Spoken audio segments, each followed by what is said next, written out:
Praise the lord. ఈరోజు దేవుని వాగ్దానము, ఆపత్కాలమందు యెహోవా నీకు ఉత్తరమిచ్చునుగాక, యాకోబు దేవుని నామము నిన్ను ఉద్ధరించునుగాక. కీర్తనల గ్రంథము 20వ అధ్యాయము 1వ వచనము.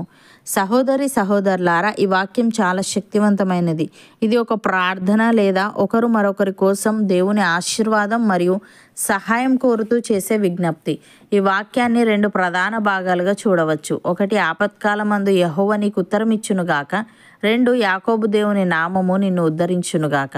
మొదటిగా, ఆపత్కాలమందు యెహోవా నీకు ఉత్తరమిచ్చునుగాక అంటే కష్టాలు, ప్రమాదాలు, అనారోగ్యాలు, భయాలు, నిరాశ లేదా యుద్ధం వంటి క్లిష్ట పరిస్థితులు వచ్చినప్పుడు దేవుడు మన ప్రార్థనలను ఆలకించి మన కష్టాల నుండి విముక్తిని, పరిష్కారాన్ని లేదా సహాయాన్ని అనుగ్రహించడానికి సూచిస్తుంది. ఉదాహరణకు, దావీదు సౌలు రాజు నుండి పారిపోతున్నప్పుడు తన ప్రాణానికే ప్రమాదం ఏర్పడింది. దావీదు తన కీర్తనలలో పదే పదే దేవునికి మొరపెట్టుకున్నాడు. దేవుడు అతనికి ఆశ్రయం, ధైర్యం మరియు శత్రువుల నుండి రక్షణ కల్పించాడు. చివరికి దావీదును ఇజ్రాయేలు రాజుగా సింహాసనంపై నిలబెట్టాడు. అలాగే యోనా దేవుని ఆజ్ఞను ధిక్కరించి పారిపోవడం వల్ల సముద్రంలో పెద్ద తుఫాను వచ్చి తిమింగలం కడుపులో ఉండాల్సి వచ్చింది. యోనా చేప కడుపులో నుండి దేవునికి మొరపెట్టుకున్నాడు. దేవుడు అతని ప్రార్థన విని అతన్ని సురక్షితంగా ఒడ్డుకు చేర్చాడు. ప్రియులారా, కష్టం ఏదైనా విశ్వాసంతో దేవునికి మొరపెట్టినప్పుడు దేవుడు తప్పకుండా ఆలకించి సహాయం చేస్తాడు. రెండవదిగా, యాకోబు దేవుని నామము నిన్ను ఉద్ధరించునుగాక అని ఉంది. యాకోబు దేవుని నామము అంటే అది కేవలం ఒక పేరు మాత్రమే కాదు. బైబిల్లో దేవుడు యాకోబుతో ఏర్పరచుకున్న ప్రత్యేకమైన మరియు వ్యక్తిగత సంబంధాన్ని సూచిస్తుంది. యాకోబు అబ్రహాము మనవడు, ఇస్సాకు కుమారుడు. తర్వాత యాకోబు పేరు ఇజ్రాయేలుగా మార్చబడింది. యాకోబు యొక్క 12 మంది కుమారులు ఇజ్రాయేలు గోత్రములకు మూల పురుషులు. యాకోబు దేవుడు అని చెప్పినప్పుడు ఇది ఈ 3 పితరులతో అనగా అబ్రహాము, ఇస్సాకు, యాకోబుతో ప్రమాణము చేసి వాగ్దానాలు నెరవేర్చిన దేవుణ్ణి సూచిస్తుంది. యాకోబు దేవుని నామము నిన్ను ఉద్ధరించునుగాక అంటే యాకోబును ఎలాగైతే రక్షించానో నీ పట్ల కూడా అంతే నమ్మకంగా ఉంటాను అని దేవుడు హామీ ఇస్తున్నాడు. దేవుని నామం యాకోబును ఒక గొప్ప దేశానికి మూల పురుషుడిగా ఉద్ధరించింది. యాకోబు దేవుని నామం కేవలం చారిత్రక విషయం కాదు.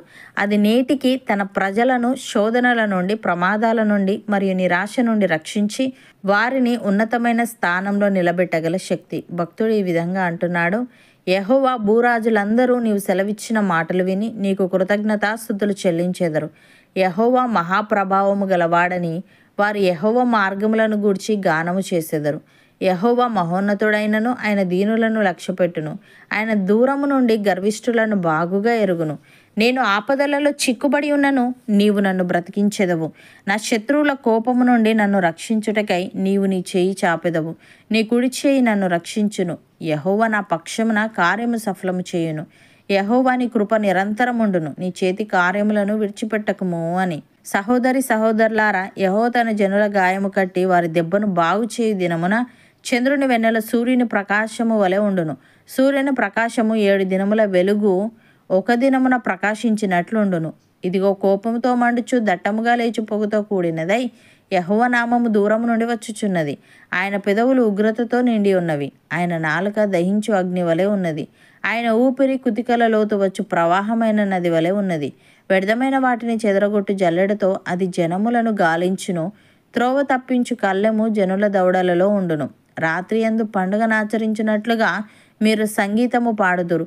ఇజ్రాయేలునకు ఆశ్రయదుర్గమైన యెహోవా యొక్క పర్వతమునకు పిల్లను గ్రోవి నాదముతో ప్రయాణము చేయు వారికి కలుగునట్టు హృదయ సంతోషము కలుగును. నమ్మిన వారు నాతో పాటు ప్రార్థనలో ఏకీభవించండి. పరిశుద్ధుడా, ప్రేమగల తండ్రి, ఆపత్కాలమందు నీవు మాకు ఉత్తరమిచ్చుదువని అంటే కష్టాలు, ప్రమాదాలు, అనారోగ్యాలు, భయాలు, నిరాశ లేదా యుద్ధం వంటి క్లిష్ట పరిస్థితులు వచ్చినప్పుడు నీవు మా ప్రార్థనలను ఆలకించి మా కష్టాల నుండి విముక్తిని, పరిష్కారాన్ని లేదా సహాయాన్ని అనుగ్రహిస్తావని తెలియజేశావు. తండ్రి, నీకు స్తుతులు.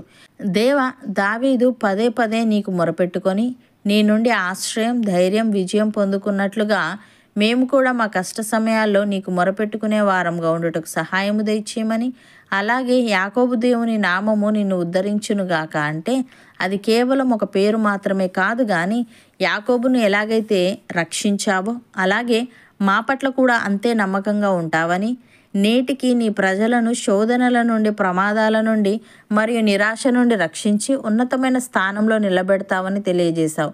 తండ్రి, నీకు కృతజ్ఞతలు చెల్లిస్తూ మేము నీ నామాన్ని ఆశ్రయించి నీవు మహాప్రభావము గలవాడవని, నీ మార్గములను గూర్చి గానము చేసే వారముగా ఉండుటకు కృపచూపమని, మాలో ప్రతి ఒక్కరి పక్షమున కార్యము సఫలము చేయమని యేసుక్రీస్తు నామమున ప్రార్థిస్తున్నాము తండ్రి. ఆమెన్.